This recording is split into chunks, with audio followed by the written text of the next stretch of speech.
मुसलमान को इंडिया की जीत से नाराज़गी थी और इस तरह से ये मामला बिगड़ा है। ये परसेप्शन चूँकि देश में बहुत सारे लोगों ने पहले से ही बना रखा है कि मुसलमान जो हैं वो देश विरोधी हैं। वो इंडिया की जीत के नाम पर मस्जिदों और धर्म स्थलों के बाहर सिर्फ शोर शराबा करना और नारा करना उनका काम था। सुतली बम मस्जिद पर फेंका गया। अब इसका इंडिया की जीत से क्या लेना देना था? हमारी मस्जिद न पाकिस्तान में है न हमारे महल्ले बांग्लादेश में।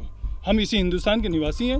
ये मंदिर के सामने होता तब भी गलत था, ये मस्जिद के सामने है तो क्यों गलत नहीं है? मुझे ये खबर मिली है सोशल मीडिया से के थ्रू, चूँकि ये बाकायदा पूरे देश में ये माहौल बनाने की कोशिश की जा रही है या खबर फैलाने की कोशिश की जा रही है कि मुसलमान को इंडिया की जीत से नाराज़गी थी और इस तरह से ये मामला बिगड़ा है और मुसलमानों की वजह से ये सब कुछ हुआ है। ये एक गलत बात फैलाई जा रही है और इस चीज़ से हमें बहुत दुख हुआ है। मुस्लिम कौम को या मुस्लिम समाज को इस तरह बदनाम करने की कोई ज़रूरत नहीं है। मुसलमान भी इसी देश के वासी हैं। ये परसेप्शन चूँकि देश में बहुत सारे लोगों ने पहले से ही बना रखा है कि मुसलमान जो हैं वो देश विरोधी हैं, और जबकि कहानी यहाँ पर जो शुरू हुई है वो इस तरह शुरू हुई है कि सबसे पहली चीज़ शासन प्रशासन से जिस तरह की चूक हुई है, उन चूकों के चलते यहाँ पर यह हादसा हुआ है।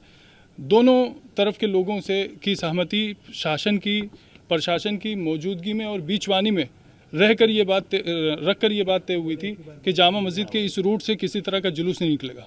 रात को जो जुलूस निकला उसकी पहली बात तो कोई परमिशन नहीं थी, उसकी कोई आगवानी करने वाला नहीं था, वो एक उपद्रवियों की भीड़ थी। वो इंडिया की जीत के नाम पर मस्जिदों और धर्म स्थलों के बाहर सिर्फ शोर शराबा करना और नारा करना उनका काम था। लोग नमाज से जब निकले हैं तो उस वक्त में ये भी हुआ है कि सुतली बम मस्जिद पर फेंका गया। अब इसका इंडिया की जीत से क्या लेना देना था? क्या मस्जिद पर बम फेंकने से इंडिया की जीत का जश्न मनेगा?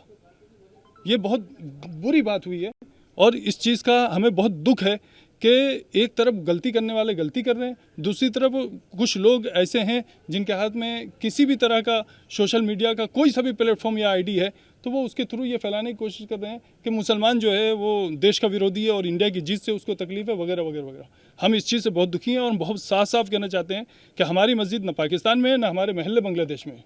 हम इसी हिंदुस्तान के निवासी हैं, इसी हिंदुस्तान में हम रहे हैं, इसी हिंदुस्तान में हम रहते हैं, इसी हिंदुस्तान के साथ हमारा रिश्ता है। इस तरह की बातें करना ये और फिर कुछ लोगों की तो मैं समझता हूँ कुछ लोगों की तो रोजी रोटी या नेतागिरी या उनका अपना जो भी प्रोफेशन है वो तो हिंदू मुस्लिम पर चल रहा है।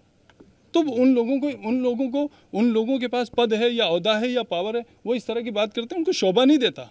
मतलब ठीक है, आप किसी की चापलूसी कर सकते हैं लेकिन आप किसी की बात से उस वक्त तक सहमत नहीं हो सकते जब तक उसमें सच्चाई ना हो। लेकिन जो आरोप लगाए जा रहे हैं दूसरी तरफ से भी, मैं उसी आरोप तरफ से लगाए जा रहे हैं।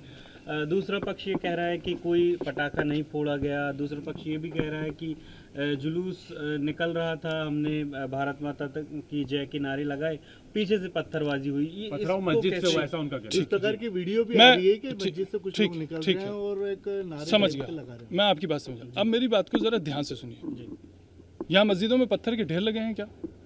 मैं मीडिया पर्सन से बहुत खुल के बात कहता हूँ, आप पूरी मस्जिद और इसके आसपास के सारे एरिया को छान मारिए, क्या यहाँ पर पत्थर जमा किए हुए थे? एक बात।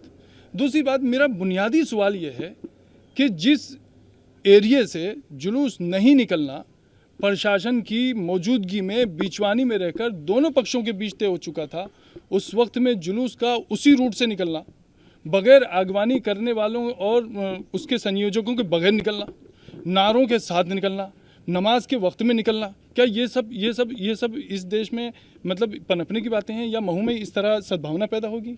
क्या ये चीज़ ठीक हुई?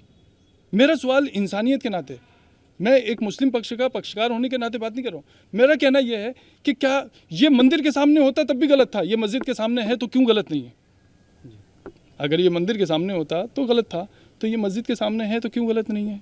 तो ऐसी जो बातें आ रही हैं कि जुलूस तो निकाल सकते हैं, जैसा कि आपने कहा कि क्या बिना परमिशन के जुलूस निकलेंगे?